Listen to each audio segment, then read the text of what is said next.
문제는 그런 쌍용차 사업을 무리하게 끌고 나갔던 사람이 김성호 회장이라는 거야. 뭐 김성호 회장이나 이건희 회장은 자동차 마니아라고 되게 알려져 있잖아. 이 김성호 회장이 자동차에 대한 욕심 때문에 무리한 사업을 끌고 왔고, 그 무리한 사업이 결국 다른 건실한 사업체까지 무너뜨리게 된 이유가 됐다라고 하지.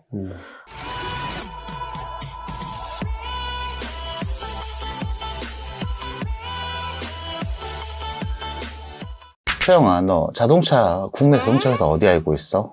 국내 자동차면 현대, 그리고 뭐 기아, 뭐 쌍용 정도 알고 있는 것 같아요. 쌍용차가 조만간 세주인 찾을 것 같아. 아, 네. 뭐 케이지랑 쌍방울 쪽에서 입찰에 들어갔다고 하니까 아마 멀지 않은 시일 내에 뭐 쌍용차가 세주인 찾을 것 같은데, 쌍용 그룹에 대해서 알고 있어? 쌍용 그룹은 최근에 잘 못 들어본 것 같아요. 과거에 되게 잘 나가던 기업이었어.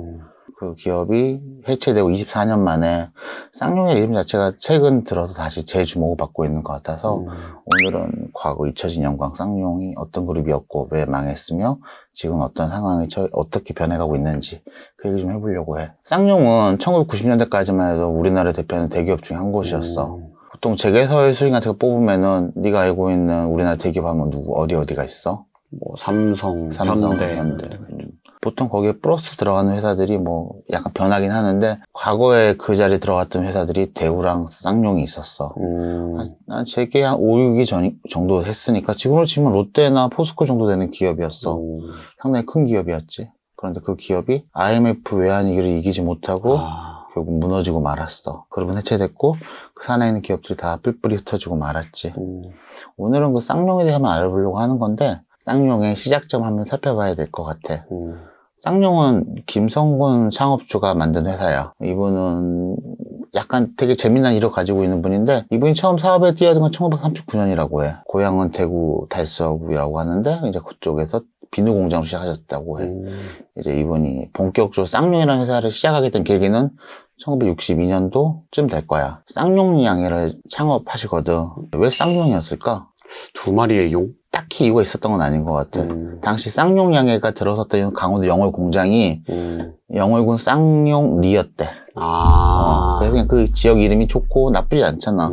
그래서 쌍용양해를 설립하게 되면서 이제 그룹 이름도 쌍용을 바꾸게 된 거지. 그거보다도 김성곤 회장의 정치적인 역량도 꽤 중요하다고 봐. 약간 그분에 대해서는 여러 논란도 있긴 하지만 일찌감치 정계 투신하셨고 경제사업도 하셨어. 박정희와 인연으로. 민주공화당 시절에는 이제 재정부장 같은 것도 맡아가지고 당시 여당의 실세 정치인으로 활동을 하지. 아까 말했던 것처럼 쌍용양해라는 되게 굵직한 사업체가 있는 것도 있지만 김성곤 회장이 가지고 있는 정치적 역량이 대단히 컸다라고 볼 수 있을 것 같아. 이분이 70년도 들어가가지고 박정희 대통령을 갈라서 자기 권력을 너무 믿다 까불었다고 해야 되나? 너무 믿다 보니까 박정희 대통령이 눈밖에 나서 정계 은퇴를 당해 강제로. 그분이 돌아가기 전까지 쌍용이라는 그룹은 대단히 빠른 성장을 겪게 되지. 아까 말했던 뭐 좋은 사업체도 있었고, 그리고 이제 정치적으로도 되게 많은 혜택을 받으면서 급성장을 했다라고 보면 될 것 같아. 김성곤 회장이 생각보다 이른 나이에 돌아가시면서 쌍용그룹이 힘들어질 수도 있었을 건데, 다행히 그의 아들이 김성곤 회장이 2대 회장으로 취임을 하게 되는데, 쌍용은 그 뒤로 한 20년 가까이 꾸준히 발전을 해. 김성곤 회장은 그룹을 빠르게 확장시켜 나가는데 뭐 중공업, 건설, 증권, 여러 가지 회사를 인수하고 자동차까지 인수를 해. 쌍용이란 그룹을 대기업 반열 최상급까지 올려놓지. 그렇게 빠르게 발전했던 쌍용이었는데 90년대 딱 들어가서 이제 문제가 사단이 나기 시작해. 시작은 그 삼성과 경쟁해서 가져왔던 쌍용차였어. 그러니까 다른 사업체들은 다 잘 돌아가. 쌍용차 하나의 부실이 다른 회사들의 흑자를 다 덮어버릴 정도로 이 부실이 자꾸 커져나가는 거야. 쌍용차가 부실했던 이유에 대해서는 여러 가지 말이 있어. 가장 큰 이유는 한국 시장에 맞지 않는 차를 만들었다는 얘기를 좀 많이 들어. 그때 한국은 이제 80년대, 90년대 넘어서 한국은 이제 경제 성장기잖아. 아무래도 중소형차가 인기가 많았단 말이야. 그런데 쌍용에서는 좀 달랐던 것 같아. 무쏘, 세단에는 체어맨, 약간 대형차, 큰 차들이잖아. 이런 차들이 나쁜 건 아니야. 차는 좋은 차라고 인정을 받아. 그런데 시장에서 많이 팔리냐에 문제가 있는 거잖아. 자동차업 자체가 생산 라인을 유지하는 것 자체가 돈이 많이 들어. 근데 수익은 안 나. 그룹이 점점 힘들어질 수밖에 없겠지. 거기다가 이제 쌍용차 부실은 자꾸 커져가는데 외환 얘기는 임박해 있는 거야.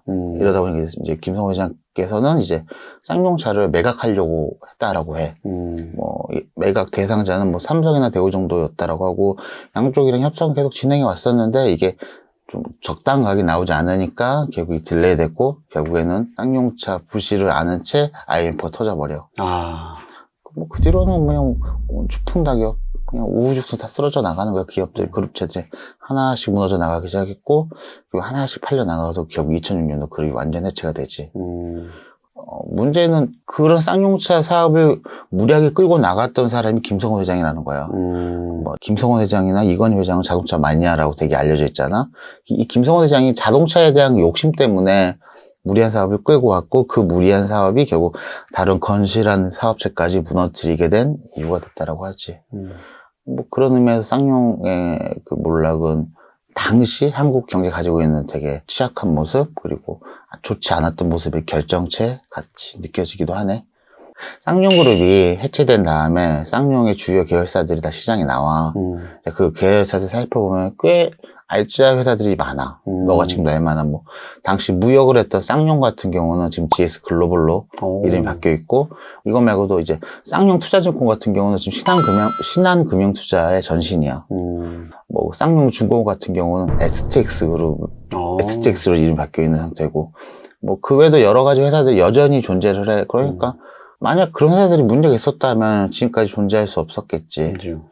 김성호 회장의 욕심이 아니었다라면 아직까지도 명명을 유지했을 거라는 생각이 좀 아쉬움이 좀 남지. 쌍용도 정말 그 역사가 되게 많네요. 그 주인이 많이 바뀌면서 그 우여곡절을 많이 겪었을 것 같은데 이번에 새 주인을 만나는 쌍용 계열사들이 정말 다 번창했으면 하는 마음이 큰 것 같습니다. 그러길 나도 바래. 오늘 저희가 준비한 내용은 여기까지입니다. 오늘도 시청해주셔서 감사합니다.